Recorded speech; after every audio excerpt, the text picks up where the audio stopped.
শুরু হয়েছে পবিত্র হজের আনুষ্ঠানিকতা।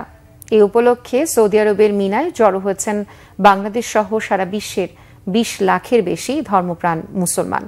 বৃহস্পতিবারই মক্কা থেকে প্রায় ৯ কিলোমিটার দূরে মিনায় পৌঁছান হাজিরা। জুমার নামাজ আদায় সহ ইবাদত বান্দেগিতে মিনায় সারাদিন ও রাত পার করবেন তারা।